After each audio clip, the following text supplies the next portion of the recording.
النهارده هنتكلم عن مصر بين الإنجاز والإعجاز وقوى الشر. مصر الحمد لله وبفضل الله سبحانه وتعالى وبتضامن المواطنين من أصغر مواطن لأكبر مواطن في مصر على مدار أكتر من 15 سنة. احنا 14 أو 15 سنة دلوقتي بنكافح وبنناضل من أصغر واحد لأكبر واحد عشان تبقى مصر في مكانتها ونعدي بالأزمة وعدينا بأزمات كتير الحمد لله، ووصلنا لدرجة من الإنجاز ومن الإعجاز اللي بيتكلم عنه العالم كله، سواء على مستوى المشروعات، على مستوى البنية التحتية، المستوى الاقتصاد، على مستوى التنمية، حاجات كتير جدا. واحنا المفروض ان احنا بصدد جني هذه الثمار، ولكن للأسف قوى الشر مش مديانا فرصة ان احنا نستمر وننمو ونكبر ونحقق الجزء المهم اللي هو مرتبط بقى بالحقوق السياسية. الحقوق السياسية هنا انا بتكلم عن ان في قوى الشر داخل وخارج مصر بتحاول انها تقلل من قيمة المواطن المصري، بتحاول انها تهدر قيمة الصوت المواطن المصري، بتحاول ان احنا توصلنا لمرحلة ان احنا نبقى صورة ذهنية عنا وعن شعبنا وعن مواطنينا ان احنا بنباع، ولكن في الحقيقة احنا كمصريين لا نباع ولا نشترى. احنا مصريين اصحاب كرامة، اصحاب عزة، احنا اصحاب مواقف، وبانت في الحقيقة على مر كل الاستحقاقات اللي مرت بينا من 2000، عبور أزمة 2011 و2013 و14 والاستحقاقات الدستورية سواء في انتخابات الرئاسية أو الانتخابات البرلمانية. عدينا وأثبتنا وجودنا وأثبتنا أن احنا فعلا شعب واعي، واحنا ومش بس شعب واعي، شعب واعي ومتضامن ومدرك أهمية هذه المرحلة. للأسف في الفترة اللي فاتت دي حاولت قوى الشر أنها تصدر للعالم فكرة البيع الصوت، وأن احنا نقدر نشتري.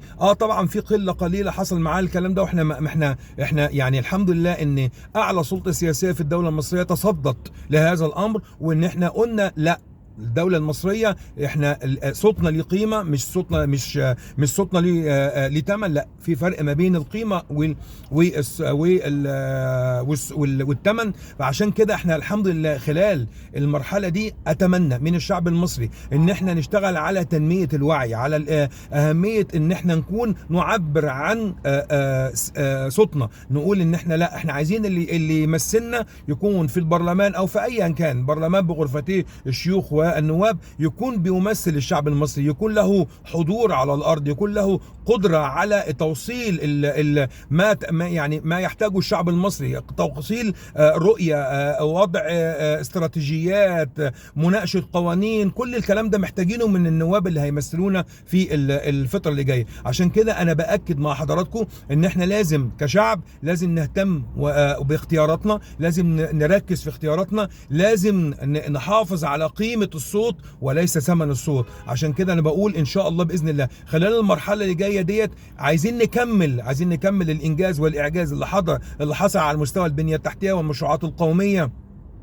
والاعجاز اللي حصل في القوات المسلحه المصريه. انا بتشرف ان انا دايما بحضر حاجات كتير، يمكن انا لسه كنت دلوقتي في حاجه شرف ما بعد شرف، كنت في الكيان العسكري بحضر استراتيجيه حاجه ولا اروع من كده عن الوعي المجتمعي، وبحضور يعني سياده القائد العام وقيادات الدوله كلها. الحقيقه لديهم من الوعي ولديهم من الاراده والاصرار انه احنا نوصل بنفس المستوى اللي احنا وصلناه في الجانب التسليح وجانب القوات المسلحة وما وصلت إليه القوات المسلحة. احنا عايزين بقى أهم حاجة الشعب المصري يبقى موجود متضامن، ونوصل صوتنا ونعترض ونقول كده لا، احنا ما بنبيعش الصوت، احنا هنختار اللي يمثلنا، اللي موجود معانا، اللي حاضر على الارض، اللي عنده القدرة على التوصيل، اللي عنده الخبرات وعنده الخبرة كل انواع الخبرات. فبالتالي اتمنى من حضراتكم ان انتوا تساعدونا في الكلام دوت وتبقوا موجودين، ونعبر عن ان المواطن المصري يظل طول عمره له قيمة وله صوته ليه قيمة، وان احنا مؤثرين ونقدر احنا اللي بنغير التاريخ دايما، مش التاريخ اللي بيغيرنا. تحياتي، وده كلام خفيف مع احمد الشريف.